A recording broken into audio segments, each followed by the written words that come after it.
There isn't really one definition of artistic freedom, but artistic freedom incorporates the right to actually think creatively. It is the freedom to be able to create, to share, to enjoy and disseminate arts and culture. It's to be able to do that without fearing attack, imprisonment, threats and censorship. But it's also about being able to move freely. It's about being able to go to other countries, to cross borders, to share your art, to learn from other people as well. If artists are able to speak truth to power, are able to articulate difficult ideas, are able and free to articulate different ideas, to penetrate taboos and to challenge orthodoxies, then you've got a good democratic environment. In order for democracy to function, everyone has to have a voice. Whatever form that voice takes, whether that is the form of a poem or a song or a protest song or a film or a picture. La liberté de création va avec le développement humain.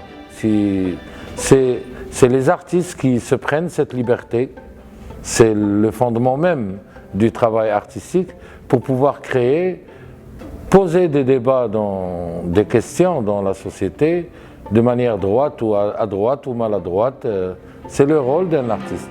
I think the beauty of democracy is the diversity of voices that it accommodates. We hear many stories, many versions, alternative truths and alternative narratives. When the space to tell different stories shrinks, the democracy is in trouble.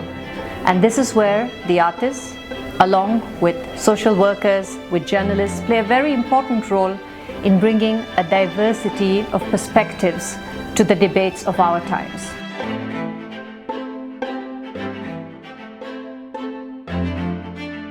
Artistic freedom is experiencing a lot of threats currently.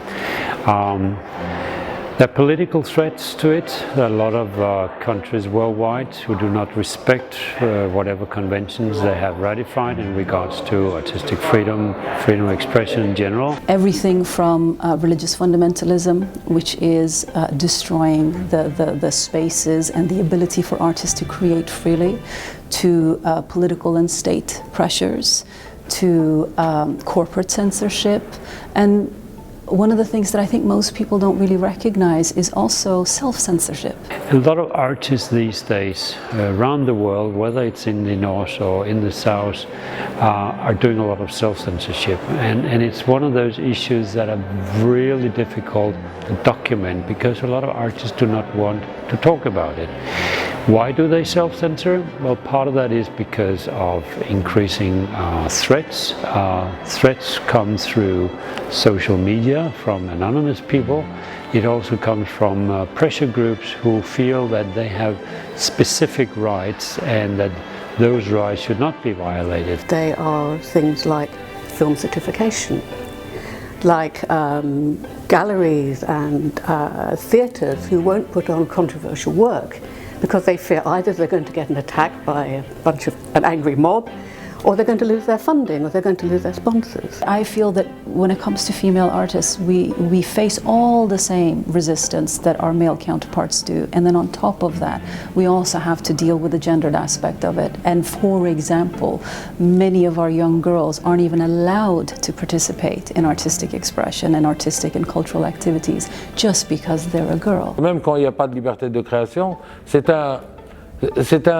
un besoin inné chez l'artiste de créer et de s'exprimer. On ne peut pas lui interdire à 100%.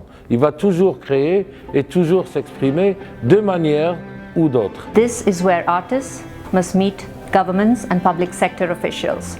Safe spaces must be created by neutral interlocutors so that trust and confidence may be built between the two sides, and so we may progress from sharing ideas to then tackling very hard issues such as censorship and freedom of expression.